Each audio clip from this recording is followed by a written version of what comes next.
Hello, everyone. You guys have no idea how long I've wanted to talk about this. It's been a long time. So, I am helping develop the new My Little Pony G5 game coming up. Coming up in a few months. It's gonna be released in a few months, I guess, somewhere around there. And this is actually my second time recording this kind of video. I did one like this, like a week or so back. It was February 22nd, and right now it's March 3rd, like 3 in the morning. Don't worry about that time. Staying up this late is like typical of me. It's fine. Don't worry. The reason I wanted to redo the video, essentially, was because the game kind of leaked. Thanks to Target. And unfortunately, the Target leak only had a few screenshots, and the screenshots are not like very well made because the marketing team didn't really take advantage of the tools they had, unfortunately. To quickly explain what I mean here. So the marketing team at Outright Games, and I'm not working directly with Outright, I'm working with Melbot. Melbot is the actual developer of the game, while Outright Games is the publisher. Very key distinct differences there. I don't know anyone outright, but I know everyone on the team at Melbot, pretty much. So it's a very separated deal. And the people that created the screenshots for like marketing and stuff, they are at Outright, or working for Outright, not for us. We don't know what's going on over there when it comes to marketing.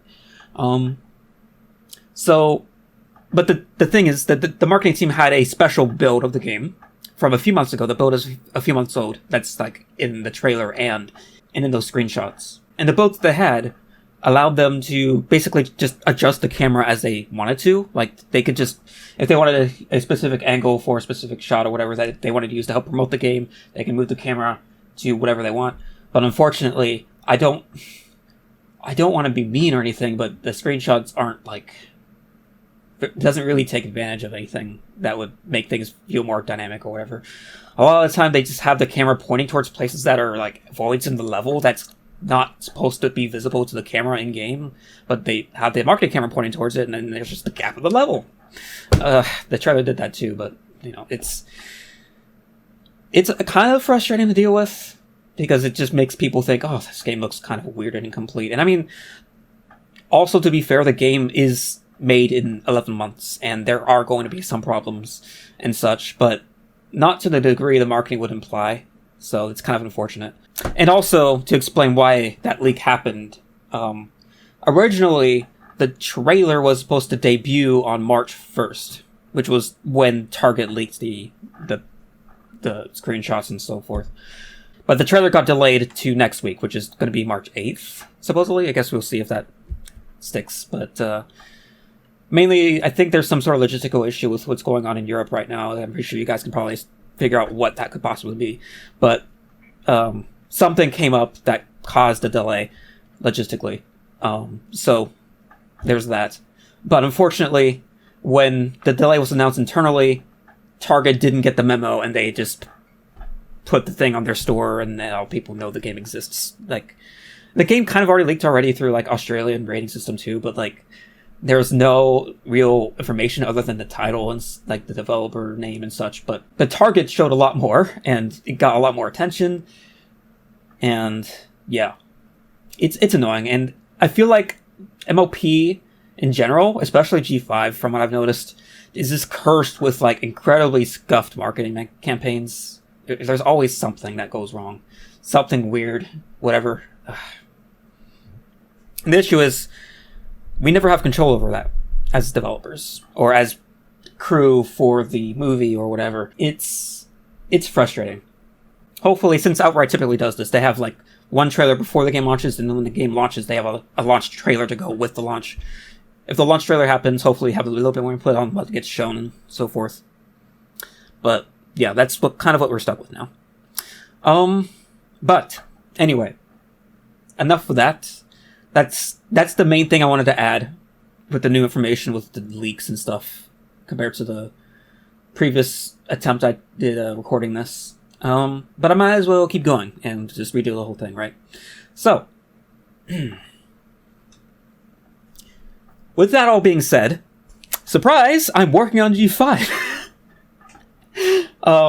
Specifically, only the game. I have no involvement. I had no involvement with the G5 movie directly.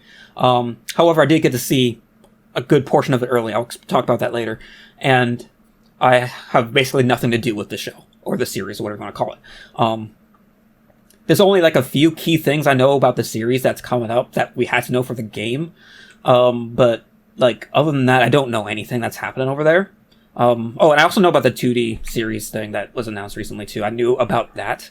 I didn't know what it was going to look like really, but you know, I knew it was going to happen at some point. So yeah, I'm working on the G5 game. And this game that I'm working on will be available on the Switch primarily. It'll also be on PS4, Xbox One, and PC. And I believe it'll be, I'm not sure if it'll be native or like backwards compatibility or whatever, but it should be able to be played on PS5 and Xbox Series and all those new consoles.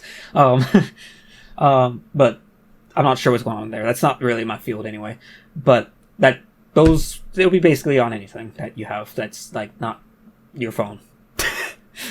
And as of today, I'm mostly done with it. I'm still kind of like you could say I'm on call if I'm needed to like like polish some things that might need polishing just before we like submit and stuff and whatever. But basically I'm done. I just got done like a few days ago. So yeah. Now I'm just kind of sitting here waiting for the trailer to come out, and I'm kind of recording this preemptively so that this can basically get pushed out as soon as I can once the trailer's out. So, and as you guys may have noticed, based on my activity, if you are keen enough to notice my activity, if you're that kind of follower that just wants to know what I'm doing, I have been fairly inactive with like actual creation of work and stuff. I still like talk a lot on Twitter and stuff, but like my YouTube's been pretty barren for a while, right? Especially when it comes to my own like animations. And yeah, this project has basically been taking up all of my time since around April. I haven't really had time to really focus on many other projects. I tried to fit in some time for some of them, but like ultimately this game project it's taken up a lot of my time, or has taken up a lot of my time, just throughout the whole year pretty much. Now, with that said, before I go too deep into this, there's not a whole lot I can talk about just yet regarding like the game itself and like what it's kind of going to be, other than what's like already immediately obvious based on the trailer and screenshots and like other synopsis based stuff. If it's not already like publicly announced for the game, I ain't talking about it. I can go into some like behind the scenes detail with some things that were announced, but as to like specific things that might not be revealed at this point, I'm not gonna leak that, that, non-disclosure. That's just a thing, people go through when they do these kinds of jobs. So, yeah. So this all started back in March 11th. March 11th was when Hosima, which is the COO of Melbot, and he's the guy that reached out to me, and that's when we started talking. And also, coincidentally, right? No, it's not coincidence. Very not a coincidence. My last work stream working on like my own personal projects was on March 13th, just a couple of days after when things were starting to like gain momentum with that conversation with Hosima. He approached me saying he couldn't say that they were working on an MLP game yet because they are under non-disclosure as well. So he basically just told me, we're working with the thing with Hasbro. I think you might be interested in it. Why don't you come take a look and see if you're interested? And something like that. I'm not quoting it verbatim or anything, but that's kind of the gist of what he said when he reached out to me. And people may already know this, but naturally I'm pretty skeptical when it comes to like working with big corporations and like businesses and stuff. Because I've gone on record saying, especially before G5 was announced in February last year, that I don't think I would have wanted to work with like Hasbro, especially on MLP with anything, because I just didn't feel confident, and not necessarily myself, but like with the companies that I'd be working with. Like, are they going to be really hard to work with? Are they going to be like really restrictive and you know. But when G5 got announced, things kind of changed for that mentally, especially when they started showing screenshots from the movie. I got really interested in like how the movie stuff got made, and I really liked the style they were going for. I really liked the hair. I've talked about the hair a lot when it first got revealed, if people remember that too. And naturally, I just got more interested in like seeing what's going on behind the scenes, and kind of feel like I maybe should help contribute in some way. But also at the same time, I'm still what you would call a self-taught loser. I know people call blasphemy when I say that to myself, but like it's kind of true. I don't really know much. I think the best way I can describe myself is that I have a decent understanding of like animation and stuff, but not a good amount of knowledge. Knowledge does not equal understanding, and I have understanding without knowledge. So it kind of makes things tough to work on, especially when it comes to working with a team of more experienced people that actually have knowledge and understanding. But that's a story for another day, really. So me and Husima talked, and the fact that I am so like different compared to like other people you probably reach out to more professionally on like LinkedIn or whatever for animation. I'm a person that only works in Blender, and I still worked with Blender in this project. So I'm not like a traditional animator that would have my experience or whatever. So our workflow had to be made for that. We worked that out. And at first I wasn't sure if that was going to work out. I kind of said like, I'll try this. And if for some reason this whole like me working with Blender thing doesn't work out and causes too many problems and me not being experienced enough, then like, it's fine. I'll just drop out and you can find someone else that might be more experienced. Even if they aren't as passionate as a fan, it'd probably be better off. But it worked out. I actually fit in a lot better than I thought I would. Especially now that I recently started my own personal projects that's related to Unity. Before that, I had a lot of Unity experience at that point, comparatively to what I had like a year prior. So I had some coding experience. I can code in my own implementation of animations and stuff. I was able to work with that fairly quickly and with high fidelity and stuff. So I made it work. So yeah, that's kind of how it all started for me in terms of how I got into this job. Now I kind of want to go into other topics that isn't necessarily like directly related to the game. Kind of want to do more story time, at least during the development process, of me learning about other things related to G5, specifically the movie. So again, G5 gets announced late February. I get brought onto this game a few weeks later in March. So when G5 got announced, I didn't know anything about the game. I didn't know anything about G5 in general. It was a surprise to me as it was to anyone else. But when I got reached out to, inevitably, I would start learning stuff real fast. Things that no one else in the fandom would know, but I would know. So that kind of put me in a weird situation where I had to, especially since I'm under NDA, and like, I can't even hint at anyone that I'm working on anything related to G5, because that would potentially hint at people thinking I'm going to be working on either the series, which wouldn't have been true, and I would have just said that straight up, no, I'm not, because that would just be a straight up lie, and that would be, I don't want to do that. But if I just hinted like, yeah, I'm working on something with G5, and I can't say what, they could probably like assume that it's a game and whatever, and that would technically be a breach of NDA. So I had to like just pretend I'm not working on G5 at all throughout the entire duration of me working on this game. And that got especially tough once I started seeing like clips from the movie. So we had talks in March, and once April turned around, started to come around, that's when development really started to like kick into gear at Melbot. That's like the official start month of the game.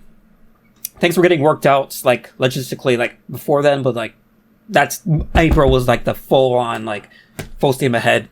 That's the start of development kind of month. And that's when I had the opportunity to see a good portion of the movie. Not the whole movie, but like I saw about half of the movie sort of like sporadically throughout the entire length of the film. So like I didn't see like the first half or anything. I saw like a good portion of the beginning, then there's some clips in the middle, then there's some clips at the end. A lot of the clips at the start were finished, but like, and it started becoming more sporadic near the end, understandably so. Usually you'd expect like the start of the movie to be more finished than the later parts of the movie, at that point in time. But about 40 minutes of movie clips I managed to see in April. Most of them were very complete. Some of them were not quite so much complete, but most of it was like fully rendered, complete footage. It was also like in 360p. It was high bitrate, so it wasn't like super like pixelated, but it was definitely low resolution. So, but regardless, it was at least visually, the completed renders just kind of small. Maybe someday I'll go into more detail like what specifically I ended up seeing, but I didn't see the whole movie, just a good portion of it, and the parts I didn't see, basically I still learned about what was going to happen without seeing it based on like summaries that was provided to us as well about the gaps that we couldn't see. So we would get full context of the movie as we watched through the clips and stuff. Now, when I first watched through that movie, at least the clips of it anyway, of what I was able to see, I couldn't have been more happier with how it turned out. So this was just a few months after I first learned about G5, and the first impressions of G5 was mostly positive, but there were some specific problems I had with some of the screenshots that were presented. Specifically this Sunny screenshot. If anyone remembers, the one where she's like just sort of standing in her bedroom, looking at the mirror. And I've gone on record saying that there are some things about like the face I'd probably change and stuff, because I think the face looked kind of awkward there in terms of its facial posing, and more importantly, like the hair was like barely visible because of the angle. It was like all hidden behind her neck from the angle, and it looks kind of strange. It kind of hard. It was hard to get a full context of like how these character models were going to work well in 3D. But thankfully, a few weeks later, after those screenshots were revealed, it was very, very confidently like proven wrong that that the characters would have problems, because the movie looked great. It was a very different style to G4, right? It doesn't look anything like G4, but I think the style worked really, really well. And seeing it fully animated and be able to see all these other poses and shots and animation situations where the character models work very, very, very well. I couldn't have been more proud of the movie crew, and especially Emma Lou. I've talked with her about this as well around that time. It's like, yeah, you did a great job at this, and I know no one else can talk to you about this yet, but like, you did a great job, and I wanted to talk to her about that, and I'm glad I did. Even though I didn't see the whole thing, I'm really, really happy how well it turned out that early on. And for those of you that might not know, Emma Lou is one of the like artists, character designers from Voter Media. She's also a Brony as well. She's part of the fandom like I am. And she's a very, very, very talented artist. And if you don't know who she is, please check her out. She's like one of the best artists in the fandom by far. Very, very, very talented. And she did a great job of designing the characters that she did. But now that I've watched the movie, and now that I know that I can't talk about it to anyone else that, isn't like behind the scenes or anything, that to people that are just, part of the fandom or whatever, or anywhere in public, I can't say anything. I can't say anything about the movie. I can't even say anything about the game that I'm working on. I just kind of just have to sit back, and I don't want to break myself away from the fandom. I want to be a part of it, and I still was. Thankfully, I didn't want to distance myself from it. I wanted to make it work. It kind of forced me into a position to where I kind of had to put up a facade in a way, because I've had people ask me this before, where they would ask, "Hey, have you worked anything on G5 since this has been announced?" Right? This was before I worked on the game, and I would answer that no, I'm not involved on anything. I don't know anything about it. I don't know about anything about the movie, and I know whatever series might come up, I don't know anything about that either. But when people ask me that again and again, like throughout the year after I've been involved with the project, I've had to change my answer in a way that wouldn't reveal anything, but also wasn't as deceitful as possible. I still had to sort of like avoid the answer to the question a little bit, but what I would say instead was, I'm not involved in the movie in any way, and I'm not involved in the series, because that's still true. I just never hinted to the fact that I actually am involved in G5, just specifically not involved in the movie and the series. And that was usually a good enough answer to like, basically, you need to move on with the question, just continue, without any incidents or whatever. Yeah, this whole situation was weird. It kind of, and it's weird to talk about this now, but like, it's true. It made me sort of a better manipulator of my words, where I had to, sort of work around topics of the movie, because I obviously, even though I was like part of G5, the game, and also learned a lot about the movie before anyone else, I was still involved in a lot of conversations before the movie came out, and I had to get really good at making sure I didn't hint at anything. There was one time I almost blew it, and that's when, like, this was before I ended up seeing clips of the movie, but when the Pip screenshot was revealed where her character design in 3D looked like, I'll show it on screen, but that's what she looked like. And I also, behind the scenes, was able to see all the models of the main 5 characters, and I noticed like all the different proportions of the characters, and also the fact that Pip was definitely like the short character. She had short legs, and in that screenshot, or I guess it would be around here, in that screenshot, it wasn't obvious that she was short because she was flying. And when that screenshot was revealed, the first thing I said was like, "Oh, it's cool that she's short and whatnot. It's cool to see different proportions." And that raised some eyebrows at the time, mostly from one specific person in the group that I was talking with. Was like, how can you tell she's flying? You can't really see her legs like length very well because of the angle and like how they're posed and whatnot. And they're kind of right. I'm pretty sure the fact that I was able to get away with this was mainly because I'm pretty sure even if I hadn't known that before, I probably could have like looked at it closely and noticed like her legs are definitely a lot shorter than the other characters we've seen so far. I could have gotten away with just like trying to convince people that, yeah, she was definitely shorter, even though it's hard to prove based on this camera angle. But, you know,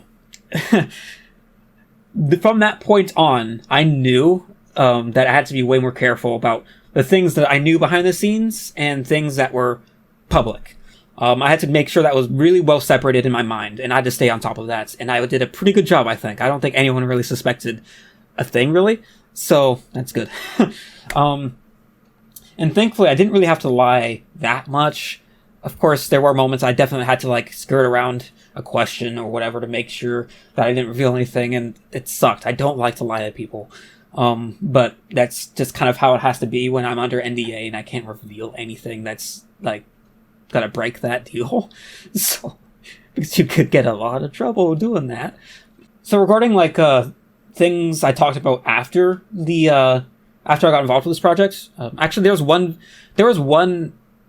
two. So there's one whole video I edited, like, around the time the movie got announced, and also I did a stream before that as well. So that's kind of like two big things of me, like, talking about my first impressions on a lot of things and stuff, and all those videos and streams and stuff during that February timeline and before like March 11th was all like me in the dark. I didn't know anything about it, and that's all genuine speculation and me like just giving my genuine first impressions, because that's genuinely the first time I saw anything regarding G5. But now that's the past, and now that I'm involved in this G5 game, but I still want to talk about like stuff that's on my mind without revealing anything. I did do a few things that were sort of special cases where I made a full video in August when the trailer came out, talking about like my thoughts on the animation quality and stuff. And since I saw the movie way beforehand and saw how good the animation was, I had a pretty good understanding of what I would want to say when a trailer came out, of how I commentate my thoughts on the animation and stuff. And me just commentating on animations that's in a trailer doesn't break anything, because that's all public at that point. As long as I don't say anything about my involvement or the fact that I saw these things early, it wouldn't break anything. And that's kind of how I went about it. That's why I didn't talk too much about the story, because I knew everything about the story and I couldn't really speculate because of that. I can't speculate. I just had to like kind of just keep talking about the obvious things that are on screen. If it's story related that's on screen, that's fine. That's like certainly obvious. But like if it's anything that's not on there, I had to like be not saying anything. And it's why I focus on the animation, because animation is just very, very easy to just talk about that specifically without revealing anything further. And I still kind of want to do that for the movie as well. I want to talk about, there are definitely some spots in the movie I really, really, really, really want to talk about. But I just haven't had the time. I might have time soon, because like I said before, I've pretty much done with this job at this point. The game is pretty much mostly done. Just needs to go through a lot of like behind the scenes stuff to make sure the games get ported to the other platforms and such, and get submitted and all that stuff. There was one other time actually at Everfree Northwest where I had a panel with two other animators in the fandom, animator and artists, with Baja Griffin and Hyperdashi. If anyone was at Everfree Northwest and went to that panel, you would know that I was there as well. And I was definitely well into the movie project, or not the movie, the game project, and also knew a lot of things about the movie. And if people remembered, Everfree Northwest happened right after the trailer was dropped for the movie. So inevitably, the panel would start talking about the trailer, because it's an animation panel, and the G5 movie happens to be an animated movie, right? So we would end up talking a lot about that. And if anyone went to that panel was wondering, like, why someone like me just didn't say much and was like, just couldn't give too much thoughts, even though, yeah, to be fair, the trailer literally just came out, and you know, if I hadn't seen the movie beforehand, I wouldn't have a lot of time to like gather my thoughts. But I can guarantee you, if I wasn't involved in anything and wasn't under any sort of NDA, I would have said so many more things about the trailer positively, and it was frustrating because there was so much I wanted to say, but I had to be safe. I wanted to make sure I didn't just like slip up and say something that would be like revealing of anything. Because it's one thing to record a video, right? Where you can just record with a camera by yourself, with no one else around you, and you can mess up and you can just cut it out. You can just mess up, like if I accidentally reveal something that I'm not supposed to say, cut it out and no big deal. But if it's during a panel, no, that would be bad. So I had to play it really, really safe there, and it's unfortunate because I think that kind of made the panel a little bit less interesting. I'm sure I would have been able to add so much more to that panel if I wasn't under that NDA, but it is what it is. And now that the NDA is free, I have a lot more to say about a lot more things G5 related. There's one more thing that happened during this year, from like last March to now, was my involvement with the Bronies React series. If anyone is familiar with that, that's a series of videos that's basically 10 years old at this point, from AC Race Best. So if anyone isn't familiar, AC Race Best is the person behind the Bronies React series. It's been going on for like 10 years, and basically he gathers a lot of bronies within the fandom, big names in the fandom, to react to like very important episodes in G4 and other like MLP related stuff that are like very, very iconic is one way to put it. And it's a very well edited series of videos, just kind of, it's, if you're not like familiar with the fandom, it's like a very good series of videos to sort of just get familiar with what people think of like the show and stuff and how they react to things. And I know when I first started being a fan of the show back in 2016, it was like one of the first series of videos I started watching, just to, get really quickly familiar with how people in the fandom acted and how they thought the show was compared to like how I thought the show was, and stuff like that. It was kind of an interesting time, and that's basically what AC Race Best is. But with that said, I didn't really think about like getting involved with that series or anything. I didn't reach out to him or anything because I know that for me, I don't think I have too much interesting things to say. If it's not like things I'm already specializing in, like I'm not like a very interesting person to watch react to things or whatever, right? And if I was like reacting to the G4 show for like Bronies React, it wouldn't be that, like, I wouldn't be able to add much because I'd be enjoying what I'm watching and all that, but like, it's not going to fit in that well. But now that G5 got announced and it's like 3D animation, and I specialize in 3D animation is my thing. And it kind of gave me pause and made me wonder, like, maybe I should reach out and see what he thinks. Maybe I could get involved and like give some thoughts about like how G5 looks and it's animated and stuff as I react and watch through the movie. And I had these thoughts before I started working on the game. So I wanted to do that. And eventually I did reach out to him, and he said yes. And at that point, it was after I started working on the game, so kind of made things a bit more interesting.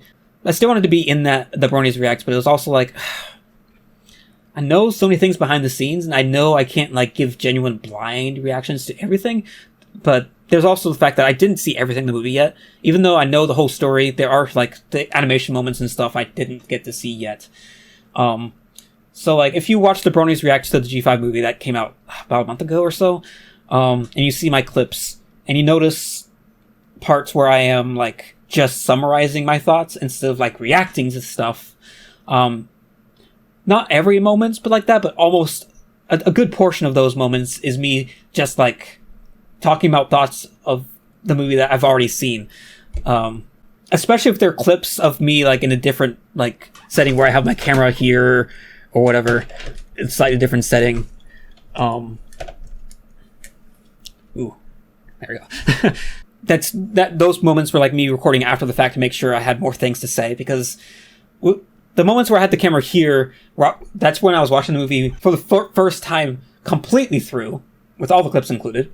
But unfortunately, I've seen a good portion of the movie already, so most of that blind reaction, I couldn't really submit to AC Race Best, either because it wasn't interesting, or the things I had to say were like, yeah, it's clear I've already seen this before. It's like, ugh. You know, I don't want to like break NDA by accident just by me like obviously like clearly having seen the movie before, when I'm clearly presenting myself as seeing it blindly, you know? So it was, of course, my actual time seeing the full movies. There were moments I were actually able to include and all that, but yeah, that's kind of how I had to do it. I just had to be very selective with what I submitted to Race Best, and of course, I'm so sorry, AC Race Best. I'm so sorry, Race. I basically deceived you. I knew everything, and I couldn't say anything to you about my involvement with the series, or not the series, but the game, and also the knowledge I have with the movie. Yeah, whoops. Don't hate me, please. So yeah, there was that. That was another big moment of me, like, talking about stuff publicly, even though I had to, you know, not say anything that I wouldn't know if I wasn't involved and all that. So, now, I guess I can circle back to the topic of the game. The things I can say. I don't think I said this yet, but, so the scope of my responsibility for the game was rigging the characters in Blender, of the main characters. Main characters specifically. And also to, of course, animate them. So, basically, anything regarding like the main 6 characters, there's a good chance I had a pretty big hand on the animation work and the rigging and all that. That was my field.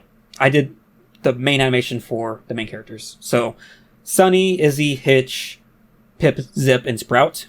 Those are rigged by me and animated by me for the most part. Also, I'm not the only animator on the team. I worked with someone else as well named Sonia. She's a fairly new person to the field as well. So basically this project had 2 junior animators effectively. Even though I technically have more experience like recreationally, I was still like pretty new doing this professionally. So it was an interesting experience having 2 junior animators without like a lead, like a real lead. Like I'm technically, my job title was also lead animator, but also like, I mean, it's not.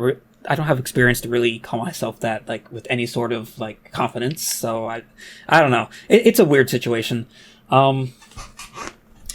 So anything else that wasn't like related to the main characters, there's a good chance Sonya had something to do with that instead of me. So like the background characters and like the animations of like maybe the animals or the other like miscellaneous stuff, like I think the flower growing, whatever. I think that was done by her as well. So like less like important stuff because she's new, and she was also brought on like really late, like the last third of the project. The first 2/3 of the project, it was just me. But it became clear that I wouldn't have time to work on like the miscellaneous stuff. I just had to focus on the primary important character stuff. So we brought on another animator, and also the the new animator would be able to like stick around with Melbot and help Melbot with other projects that they'd be working on later. But that's not where it ends for her. She also did help out with some of the main character animations for some things, which was interesting because she uses Maya. She went to school for Maya. When it came to her having to animate for some of the primary characters that were rigged in Blender, the background characters are like completely different rigs that were rigged in Maya. So like, it's not the same thing. I literally wouldn't be able to work on the background characters even if I wanted to, because it's not for Blender, it was for Maya. So those are all her, but she was tasked to help me with some of the primary animation, and she had to tackle Blender, and she never used Blender really. I think she had like some experience with some things, like just a few like special cases recreationally, but like she never like seriously tried Blender before really.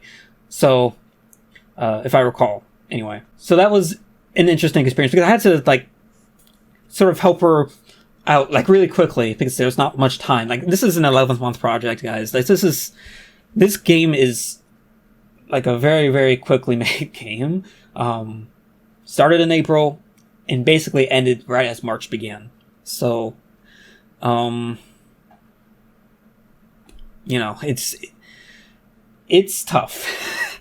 It is, there's not a lot of time to do much, and there's a lot of sacrifices that has to be made, right? So I had to be really, really quick and as helpful as I could with Blender, or helping her learn Blender. And considering the circumstances, I think I did a pretty good job helping her out. It's like one of the main downsides of me being brought on as the Blender guy, as the guy that works in Blender, because it's not a typical thing you would see a professional like animator use in the professional field. It's just not common. So it kind of caused some workflow hitches there. That's not anyone's fault really.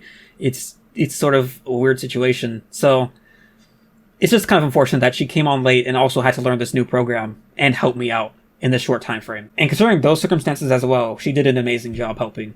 I don't think that this project would have been able to finish on time if it wasn't for her help. So I'm really, really glad she came on and was able to take on this really challenging project. I'm sure it was really, really hard for her. Let's see. Anything else? Yes. There's some other things I helped on that's not related to those topics. Not related to rigging and animation.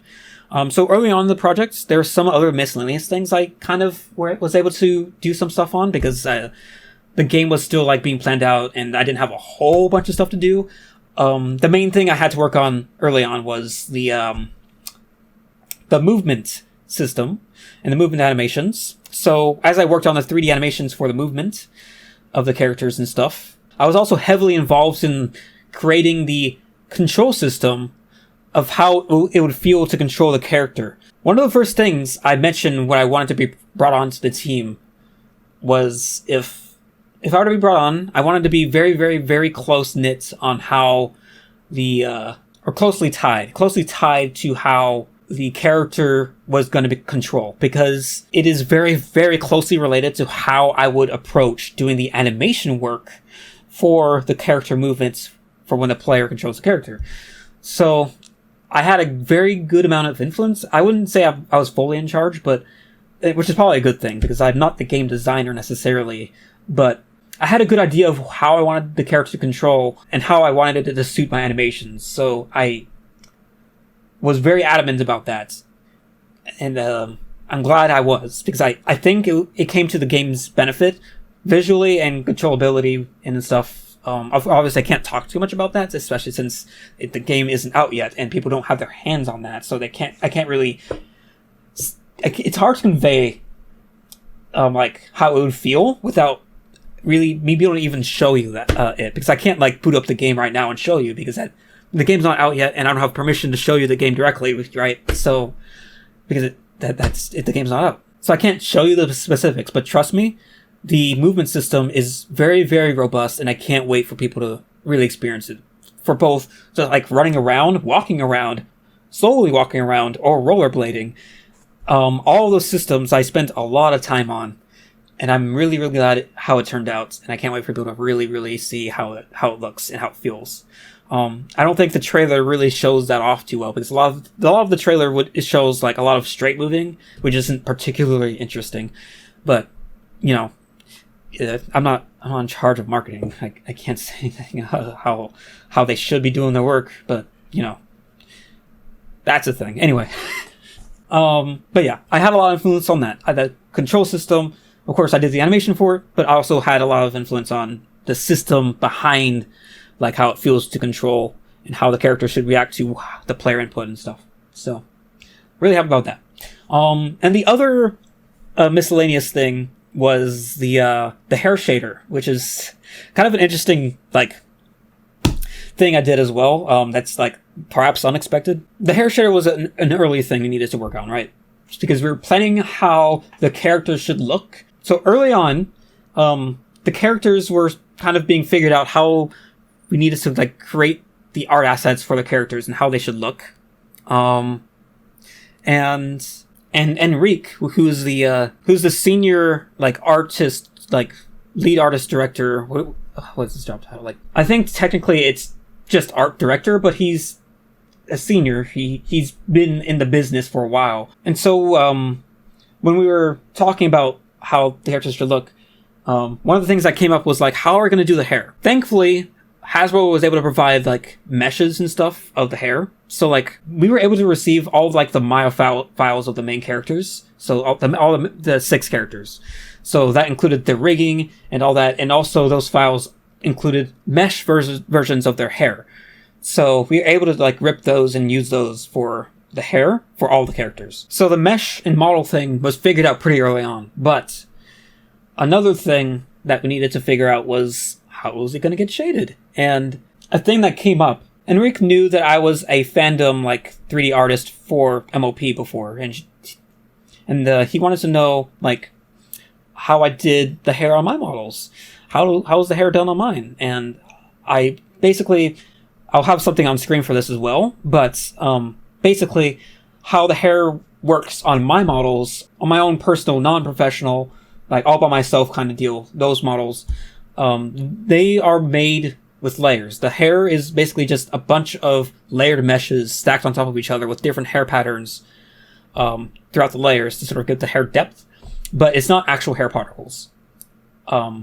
So it gave the idea to Enrique to try to sort of implement a simplified version of that, where we would only have one layer on top and then the base layer underneath. So like the layer on top would have transparency, and the hair, I'm sure the trailer and screenshots show some of that. So I'll show that on screen if those are available. If we'll see. But you'll be able to see like there's like individual strands of hair you can see that's like kind of above the base mesh, and that's like just the second layer on top of the base layer. It's as simple as that, really. So that's the hair strand thing. But now we also have to figure out like how the lighting is going to work. And thankfully, I had some experience doing hair in Unity before, in terms of like how it should get shaded. In terms of like, you know how hair has like, if we can get an angle on this, like you know how like hair has an interesting way of reflecting light, where it stretches across the like perpendicular to the direction of where the hair is flowing. That's kind of what you would call like an anisotropic effect, where it just stretches the light reflections across the surface. That's not like a lighting technique that's natively supported by Unity, but thankfully I already knew a way of getting that kind of effect accomplished. So I was able to create like a simple hair shader system where it basically acts like a normal, at least at the surface level. There's some more behind the scenes stuff that actually adds more features and stuff that I won't get into today. Maybe some other day where I can get more technical.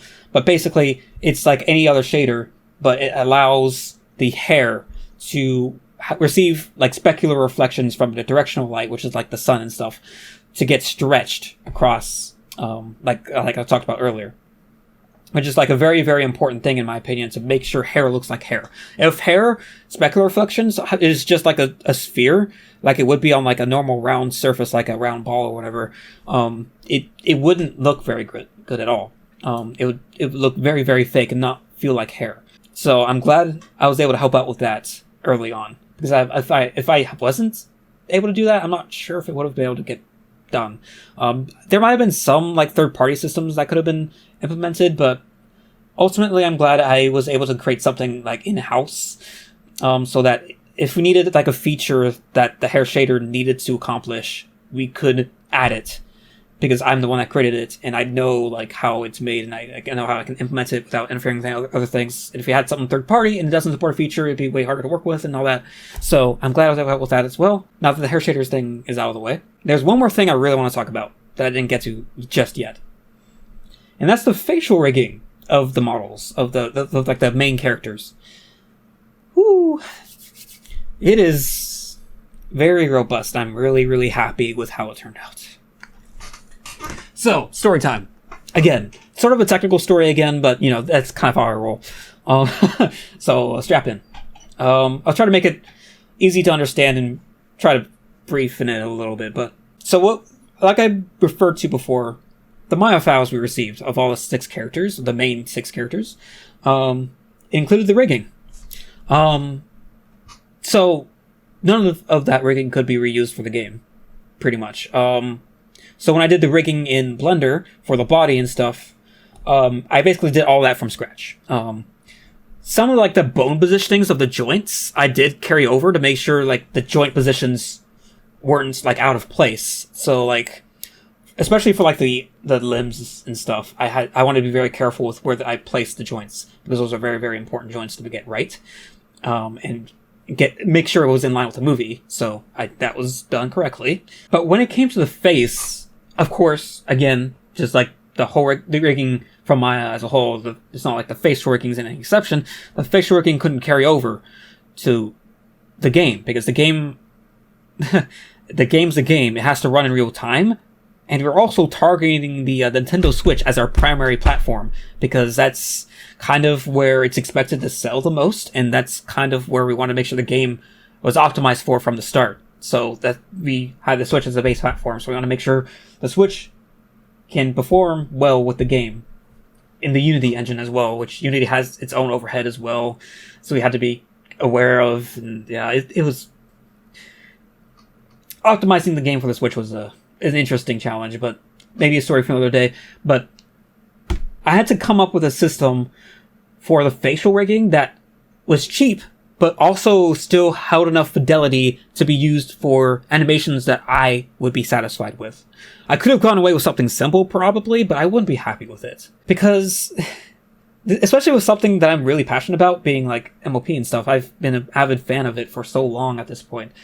And I really wanted to do it justice. And if I'm working on something MLP related, I always shoot high as possible as I can get, as high as I can get away with. But I needed to find a system that would allow the facial rigging to properly deform as you'd expect it to, similarly to the movie, even if it's not perfectly exact or as perfectly flexible as the movie rigging. At least it would look indistinguishable to the average eye, to how the facial expressions are conveyed.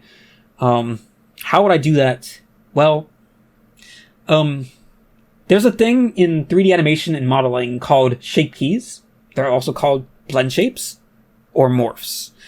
Those are all basically referring to the same thing, where you have a mesh and you have a different version of the mesh that's the same vertex count and topology, same vertex layout and whatever, but just like kind of slightly rearranged. So like some of the vertices might be placed in a different area and stuff.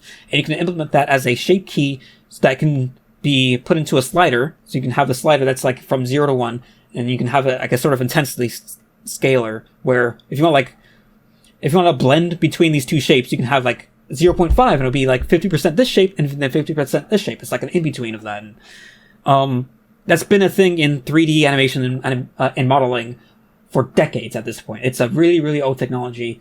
So I knew that was a system I could probably take advantage of, because if I were to do facial rigging with bones, that could get really, really complicated and expensive to process for the Switch, to have all these bone deformers in the rig. And also, if I were to do the rigging from scratch with like bone deformers, I'm pretty sure I wouldn't have been able to replicate the movie style facial rigging at all, really, because it would be way too complicated, especially on such a high quality face model. It just wouldn't work. A good thing though is since the models we're working with for the game is basically just the movie models. It pretty much is. There's only one modification I'll probably talk about if I don't forget, but it's basically, especially the face. The face is basically just the movie model face. That's just what it is. I was able to pose the faces of all the characters to certain like key poses for the facial rigging. So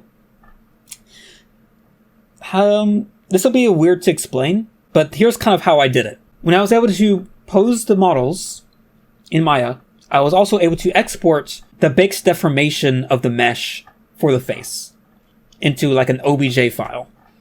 Let's say I wanted to make a rigging system for the lips, specifically like the lip corners. I would, in Maya, in the original movie models, I would pose the lip corners for, like, you have the neutral face, right? Like, it wouldn't be anything special. This would be act as a basis where the face is just completely neutral. So on top of the basis, we would also have an OBJ file for certain different pose variations for the lips. So I'd have a pose variation for the lips being pushed out super far horizontally this way, and then I'd do another export of the pose of the lip corners here, and then here, and then I would do another version where I would just pose the lips straight up without pushing it this way. So like before I was posing it far out horizontally, this time the lip corners are more neutral this way horizontally, but I would still push them up vertically, and then have a different, it would be a different OBJ file, and then there'd be another one like for a frown, and so on and so forth. I'd also do one for the pucker, and then up for the pucker, and down for the pucker, and so on. That's just like a brief like look at like how I would do it for like the entire face. So that would include all the brows and the eyelid stuff. I'll talk about more of that in depth at some point, but in fact, I might be able to in an upcoming stream. I'm waiting for permission, but in an upcoming stream, I'm hoping that I can show more behind the scenes of how I did the facial rigging. So like when the trailer drops, I want to do a stream as soon as I can, answering a lot of questions people were obviously going to have. Of course, within reason. I won't be able to answer things that's going to break NDA, but of course, generally Mailbot's cool with me talking about stuff going on behind the scenes. So I'm going to take advantage of that and talk a lot about like how I did things for the game specifically. And I want to talk about that as much as I can. I'm mainly just waiting for permission to show off the rigs for Hasbro reasons, like making sure Hasbro's okay with that. Of me like showing off that behind the scenes stuff for that. But anyway, that's for that stream. For now, I'll leave it at that. So when we had all these OBJ files of all the facial variations for the posing, I implemented all those variations into a shape key system or blend shape system where you would have all these sliders again, like I talked about before, where you can sort of use the slider to change the facial expressions through all these sliders. And you don't have to do like a slider for one specific blend shape. You can do all kinds of combinations of these blend shape values. Like it's very, very flexible. And also, for the sake of simplicity for animation purposes, I had a driver system as well, similar to what I do with my actual pony models that I have that are public and do work similarly, where there's a bone that drives the values of these sliders in a way that's intuitive to control using these bones that are specifically for the rig, not for the export rig, but like just specifically for the simplicity of animating, where you can just push the bone controller over here and the lip shape key would do the deformation configuration as you'd expect it to. And yeah, so the reason I did it this way was because it would allow me to deform the facial expressions to be pretty much spot on to how the movie would do it, just baked into the mesh. This isn't perfect because it's not as flexible, and there are some artifacts that can happen with that as well that I had to fix. It's not all that end up getting fixed, but it's mostly solid, at least. So, but it's not as flexible. The movie rig had a lot of squash and stretch available for a lot of things, and I couldn't really do that for the game rig. That would be really, really complicated, and I had to be wary of my time involved getting this rig set up, because this is an 11-month project, and it had to get done on time. There's no option to delay the game. That's not an option. That can't happen, unfortunately. It's just my opinion. I can't speak for anyone else on the team, but I really wish we had more time. But that's kind of how it has to be, and I had to be wary of the time involved. So despite the lack of some flexibility, it was still more than enough to do what I wanted to do with the rigs, and it was enough for me to capitalize on my strengths as an animator, especially when it comes to facial emotions and subtlety and movements and stuff. There's not a lot of that I can talk about yet because the trailer doesn't show a whole lot of that work yet, but trust me, there is a lot of work I did with those faces, the facial rigging and stuff that I'm really happy with. Some of it maybe not quite as complete as I hoped, but just again, like I said, not a lot of time to work with here. And there's a lot of things behind the scenes that I'll talk about at some other point that kind of make things, some things harder and some things not. It's things for another day, right? Because I've already talked long enough already. So, yeah. So that's that. I think that's about everything I wanted to talk about in this video. There's still a lot more I can talk about, and I'll leave that for the stream I want to do later. But yeah, that's my involvement with this project, and I'm glad I did it. But also, there's some things I kind of wish it wasn't the case. Like, of course, the time thing. The time is frustrating. The resources we had access to was frustrating. We don't have a lot of people working on this game either. It's a small crew working on a game for just under a year. It's a miracle this game managed to get to this point. It is a tough project to do. So it's whether or not I do something like this again, I'm not sure yet. I have to do a lot of self-reflection and stuff, but it is what it is. I'm glad. I'm kind of glad I did it for the first time anyway. At least whether or not I do it later, I'm not sure, but at least I'm fairly happy I was able to help contribute to something G5, and I was able to help make sure things were done with passion and as well as I possibly can within the restrictions. So yeah, look forward to that. The game will not be perfect, and to be clear, the trailer makes this obvious, but the game is clearly a children's game first. I didn't talk too much about the gameplay, and of course, there's really not much to talk about yet because the game's not out yet. But it is a children's game first. It is. It is specifically targeted for young children. I wish it wasn't super restricted like that. I feel like we could broaden it a little bit, but that's not within my authority to say. So, it is what it is. And I'd put as much passion as I could in the stuff I was responsible for, at least. So even if you are in my audience, and I'm assuming most of my audience is not necessarily the same demographic as the intended demographic of the game, but if you do decide to get the game, at least hopefully the work I put into it can bring some enjoyment for you guys that do decide to get it. Because the game won't be perfect, but, I hope it can at least bring some enjoyment and some cool things for people to see. And yeah, I think that's all of the summary I wanted to bring up. Now that the project's done for me, when it comes to my involvements, other than probably some other things maybe, I want to take a few weeks off, take a break, because I've been working on this project for a year straight, really, pretty much without too much of a break. I took some vacations. Obviously, I went to Evergreen Northwest, and I took a week off mostly there. But, it was mostly, week in, week out. Or, no, that's not the right way to say it. It was mostly just week after week after week of me working on this project. And, yeah, I wanted to put as much effort as I possibly could, making sure I can get this right. And I need a break. So I won't be, jumping straight back in to personal projects, but I do plan to go back to work on those things. So the Magic Inside 3D, that's coming back. TF2 Unity, that's coming back. Yeah, those are the main two projects I'm working on, and I want to get back to that after I take a break.